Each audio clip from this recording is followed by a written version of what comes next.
Hey, this is Boom Boom LaRue, and you're watching Punk Outlaw.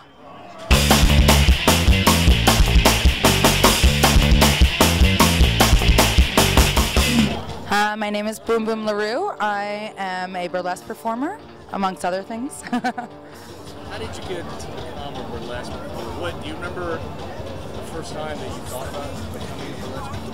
I do. The first time I thought about becoming a burlesque performer, I had gone to the Slipper Room, and I had seen a very famous burlesque performer named Dirty Martini, and I thought to myself, oh my God, it is so hot from a woman that I never thought. If I saw her on the street, I probably wouldn't think she was hot, but she blew the whole audience away and left us wanting more. And if she could get on stage, I could get on stage. And yeah, it started from there. I fell in love with pinup style and rockabilly and vintage, and I wanted to do it myself. And where are you originally from? I'm from New York City originally. And what's your background? I'm Puerto Rican. And do you find that there are a lot of Puerto Ricans in the scene? I don't find a lot of Puerto Ricans in the scene, although I know that Puerto Ricans love car culture. But I do see a lot of Chicanos and other Latino counterparts. So, you know, why not? We need more Puerto Ricans in the scene. Agreed. In New York, did you ever feel like a lone voice in the wilderness, like this little tiny scene among, you know, so many people as compared to the West Coast? How do you feel about the scene? Although the scene in New York is growing, I know that it isn't as big as it is in the West Coast. And so that was one of the things that attracted me to moving to the West Coast. There's a huge scene, I know that in LA and Arizona. There's a huge scene in Tucson. Seattle's got a great scene, especially for the rockabilly and the psychobilly population. So naturally, I came west. I really started getting into rockabilly with the music. My uncle was really into the old Richie Valens rock and roll. He would be what you would call a true greaser. He wore the tight Levi's jeans and the cigarettes rolled up in his shirt up until the day he passed away just a few years ago. But it started off with the music, and then the style and the hair, the glamour of the 40s and 50s, and of course the cars. The cars have never looked the same ever since, and they're so sexy. They're sexy about a man and a car and his relationship with that.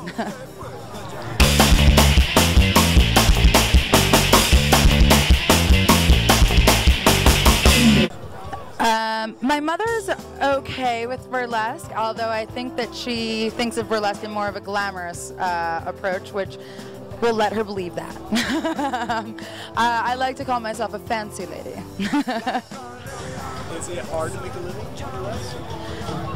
It is hard to make a living in burlesque. Burlesque, much like any other art, requires paying your dues, and rhinestones are expensive, competitions are expensive, and so is traveling. So a lot of the money that we generate from it goes back into the love of it and making it better and becoming a better performer and taking better classes. And so, yeah, it's hard, but it's totally worth it. When you tell people you're a burlesque performer, are there a lot of misconceptions? Do you have to explain what it is to people? Or do they get it? When I tell people that I'm a burlesque performer, some people don't necessarily understand it. Some people think that I'm a stripper and I swing around on a pole, but that's not necessarily what I do. Burlesque is more of a theatrical art, and it encompasses a bunch of different styles. There's a lot of different types of burlesque. There's more of the classic burlesque, like you would see here at the Las Vegas Rockabilly Weekend. And there's more of the neo-burlesque, like you would find in New York, or London has a big neo-burlesque scene as well. And so sometimes I just let them believe what they want to believe. I love my style. I love the people that I try to portray, and I try to be true to myself. So, yeah. I believe a lot of Latinos and Latinas are attracted to rockabilly because of where it began. A lot of the greasers, the music, the rock and roll really started with the Latino culture, especially within the Mexican culture in the West Coast, California and such. And there's just something that's very attractive to that, being true to your roots. Also burlesque, I mean, Rita Hayworth, she was a sex icon, and she was Latina, and a lot of people don't know that. And so I think that we relate to things that are like us, and those were pioneers in both the movies and fashion and cars and music, and why not want to connect to something of that time? And does Betty Page, is Rita Hayworth a bigger influence than Betty Page?